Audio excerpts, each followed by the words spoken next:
Cuando hacemos descripción de fenómenos físicos, recurrimos principalmente a dos herramientas claves, las más importantes por cierto, que son las leyes de la dinámica, ya sea en la parte traslacional o rotacional, y también todo el análisis energético que tiene información complementaria y que es de mucha utilidad. La verdad es que si bien estas leyes son de lo más general posible, muchas veces nos encontramos que son difíciles de plantear bajo ciertas condiciones.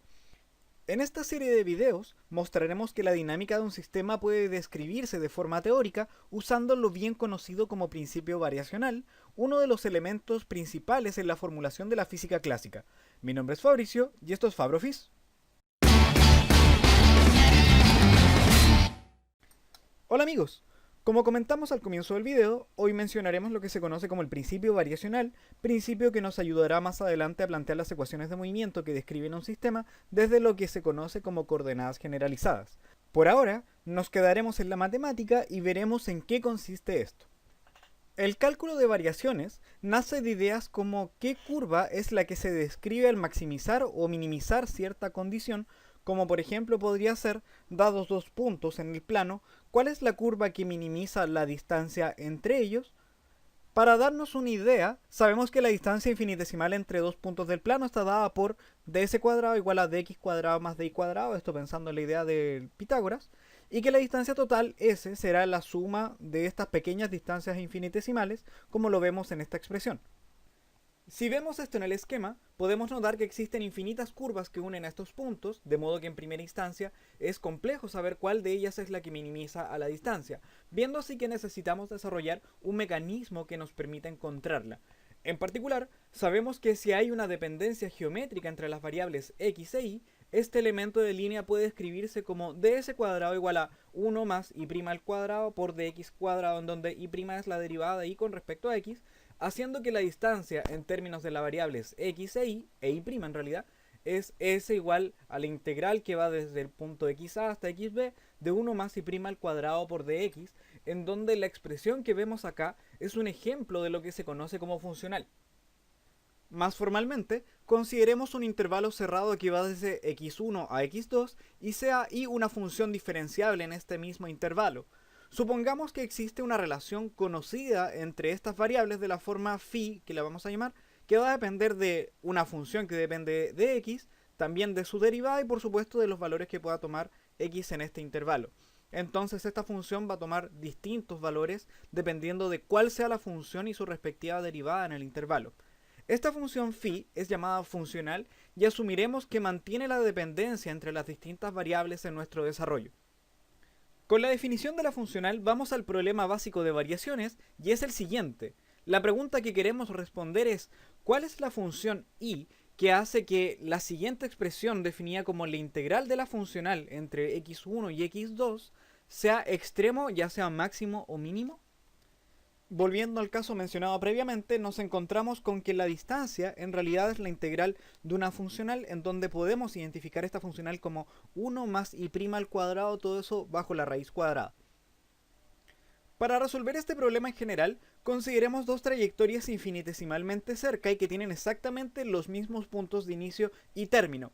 Y supongamos que y es la curva que resuelve nuestro problema y que sea la función y grande una pequeña variación de nuestra curva original. Y así podemos escribir la función y grande como la función que en principio soluciona nuestro problema original, más una pequeña perturbación que va a depender de una función, que es la función en el fondo que perturba a la función original, pero también esto depende de un parámetro epsilon, en donde como este parámetro es pequeño, vamos a considerarlo mucho menor que 1. Otro detalle a considerar es que como las funciones y e y grande tienen exactamente los mismos puntos de inicio y término, entonces la función eta, que es la función que perturba, debe cumplir con las condiciones de borde, que sería que evaluada en x1 y también evaluada en x2 deba anularse para que justamente coincidan estos puntos extremos. Por construcción, y grande representa todas las curvas infinitesimalmente cerca de la solución a nuestro problema y que tienen exactamente los mismos puntos de inicio y término. De esta forma, el valor de la integral, que lo podemos llamar como i de epsilon, será también muy cercano al valor extremo de la integral que corresponde a la función sin esa perturbación.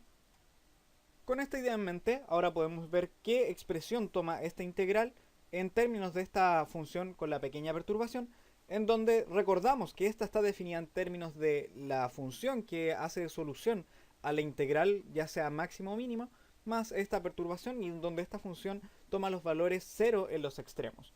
Por lo tanto, vamos a reemplazar y veríamos acá la integral que va desde x1 hasta x2 y phi en términos de I de x más la perturbación con eta por acá. Lo mismo con la variable primada, que son las derivadas, ¿cierto? Nos quedaría algo así como I' de x más epsilon por eta' de x y la variable independiente que es x. Como el parámetro epsilon es muy pequeño, podemos hacer una expansión en serie de Taylor centrada en la solución a nuestra integral, que es I pequeña de x, y la funcional va a estar escrita en términos de la solución o la funcional evaluada en la solución más las derivadas con respecto a estas pequeñas perturbaciones, en donde aparece este parámetro epsilon y obviamente otros términos de orden superior que no nos importan. Introduciendo esto en nuestra integral, nos damos cuenta de que aparece la integral de la funcional, que en principio nosotros habíamos dicho que es el valor extremo, más esta pequeña perturbación asociada a este parámetro epsilon.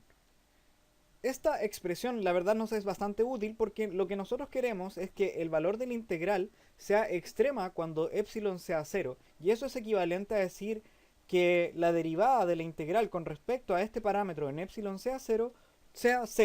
de modo que lo que nos queda acá es simplemente la integral de esta expresión que tenemos por acá, que debe ser nula.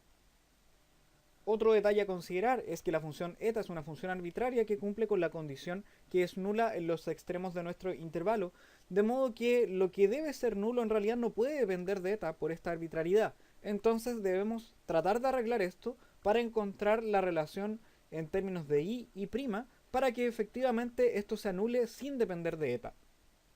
Una forma de lograr esto es pensar que podemos reescribir esto factorizando por eta y que lo que nos quede dependa únicamente de i o de i' o de alguna derivada. Entonces, acá tenemos un término eta, aquí tenemos la derivada de eta, pero también sabemos esto de acá. Entonces podríamos pensar en la integral de una derivada y pensar en estas condiciones de borde. Entonces vamos a reescribir esto que tenemos acá. De hecho, lo que queremos es esto, ¿sí? Integrar desde x1 hasta x2 de la derivada de phi con respecto a la derivada de i por la derivada con respecto a x de la función eta evaluada en estos puntos, ¿cierto? Bueno, la integral. Entonces esto lo podemos reescribir usando la regla de la cadena y nos quedaría algo así como la integral desde x1 hasta x2 de qué cosa. Si tomamos la derivada del conjunto sería algo así como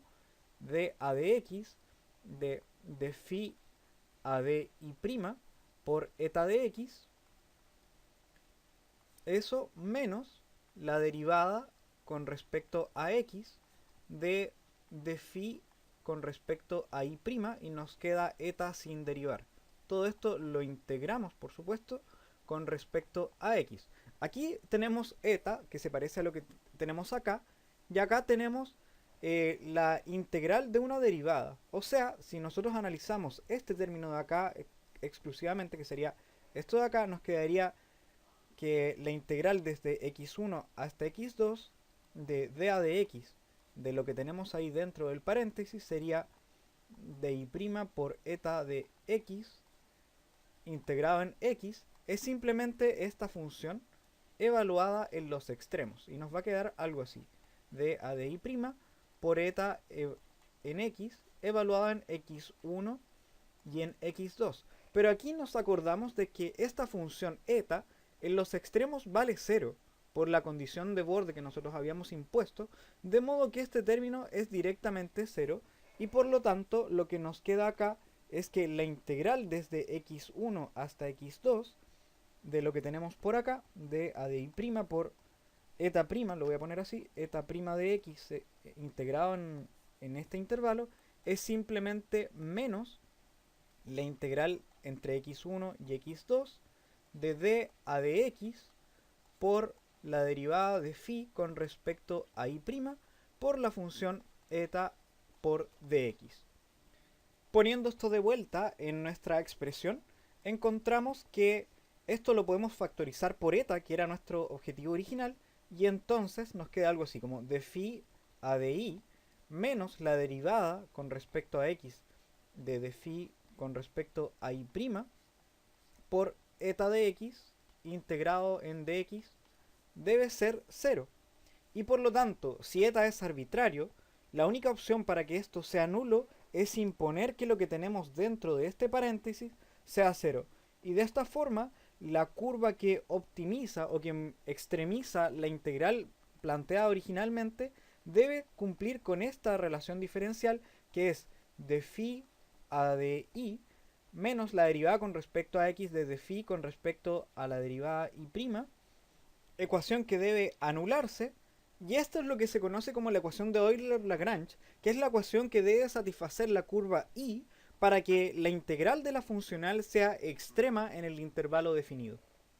Y entonces, a modo de resumen, tenemos que si hay una integral i definida en términos de una funcional que depende de una función i, de su derivada y de x, en el intervalo cerrado de x1 a x2, entonces esta integral va a tomar un valor extremo únicamente si la función i que está dentro de la funcional satisface lo que se llama la ecuación de Euler-Lagrange, la que en términos prácticos nos entrega la ecuación diferencial que debe satisfacer i para que esta integral sea extrema.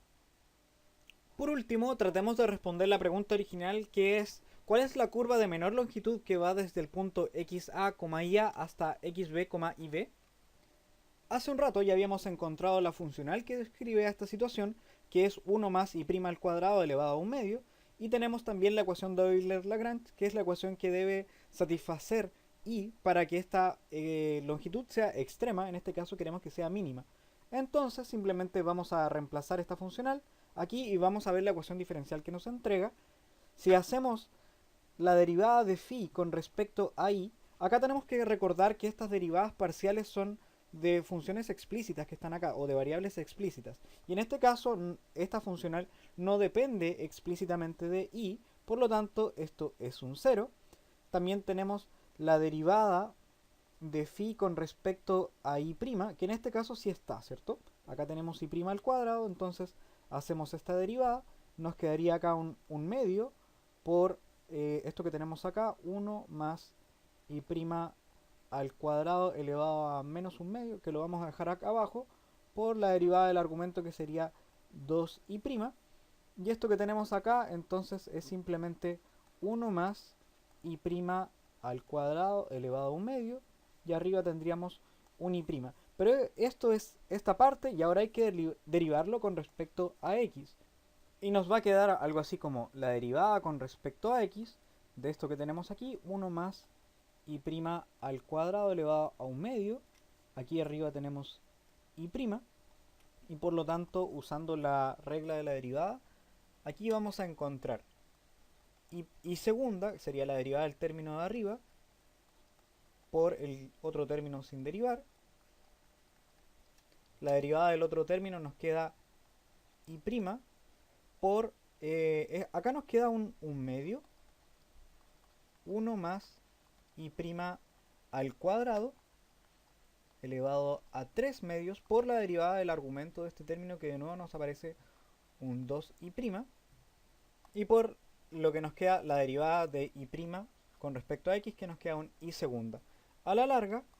nos vamos a encontrar con algo así como, poniendo los términos en común, i segunda por 1 más i' al cuadrado menos i' al cuadrado por i segunda, esto dividido 1 más i' al cuadrado, todo esto elevado a 3 medios, y como podemos ver aquí nos queda un i segunda por un i' al cuadrado menos i' al cuadrado por un i segunda, así que este término se va a poder eliminar con este término que aparece por acá, y simplemente es un i segunda entre un 1 más i' al cuadrado elevado a 3 medios.